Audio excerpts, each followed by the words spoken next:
Thank you very much for joining us, Parth. Once again, returning from our kickoff show. Appreciate that. Let's take it back to when TSM went 0-2 after week 1. Can you just take us into the vibe of the room, and in particular, what did you tell the team to get them back on track? For sure. Well, it's not my responsibility to say anything to the team. Overall, I think all of our players knew that it was just week 1. We were just starting practice, and there were a lot of concepts in the game, both at a fundamental level that the team hadn't even gone over yet. And so we knew that once we shored that part of the game up, we would be right back on track. So that's why you saw in the first week, a lot of our focus was making sure everyone was on the page in the early game, and that's why we saw a lot of early game advantages. But obviously we weren't able to translate them because we had a lot of we just hadn't set a fundamental groundwork for our mid game yet, and so that's slowly being built on and improving in the last few weeks. Were you concerned at all, or did you feel like this was just a hiccup? Obviously it sucks to start 0-2, especially against teams that were in like similar positions to us, but I wasn't too worried.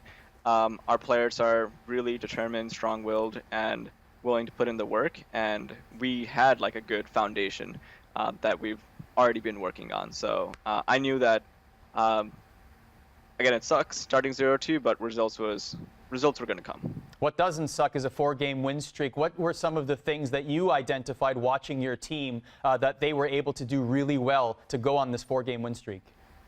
For sure. I think for the most part, they just I think every team when they start off in spring kind of has to form a base from where to grow, right? And the teams that end up doing well in spring, especially early on, are those teams that mesh well and work well together. So, for example, Cloud9 is a team that has figured out how they want to play the game as a team, whereas there are other teams that kind of take time and ramp up. You saw the same thing when TL was first formed in 2018. They took their time. They came in 4th in the regular season, but they ramped up in playoffs. So spring is all about getting your team on the same page, figuring out how you want to fundamentally talk about the early game, the mid game, who's going to take on the communication role, and kind of go from there. And so for spring, especially this year, where there are no championship points, and if you're looking at Worlds qualification as your ultimate goal, you want to make sure you take your time and do things the right way, step by step, instead of taking shortcuts to figure out your wins instantly. Hey, Parth, Darin here. I just wanted to ask a question about the drafts that you guys had last weekend. They seemed really flexible. You guys did a set pick that could go, obviously, in the mid lane, top lane, but it went to Dardoch in the jungle. You also had Ornn in the mid lane for Bjergsen, who we typically see in the top lane, but we have seen a little bit of Ornn mid lane. And then Qiyana went to Broken Blade in the top lane, who we typically see, you know, in the jungle and usually in the mid lane roles. Walk us through some of those flex pick ideas and how that might be opening up the team for greater success. Sure. So again, can't really speak too much on the strengths and weaknesses of champs. I just work with the team. I'm not really very in tune with the coaching aspect of it. But obviously, I just knowing by talking to Bjergsen, Broken Blade, and Dardoch, they're all the types of players that want to make sure that they have the best draft and going into the game, and what they feel like is their strength is they are willing to play any style, so they can play the style where they're early game oriented and can snowball the game. They can play more supportive champions and carry champions. So I think those 3 players being able to be flexible with their champions and taking different roles on in different games is what we're working on.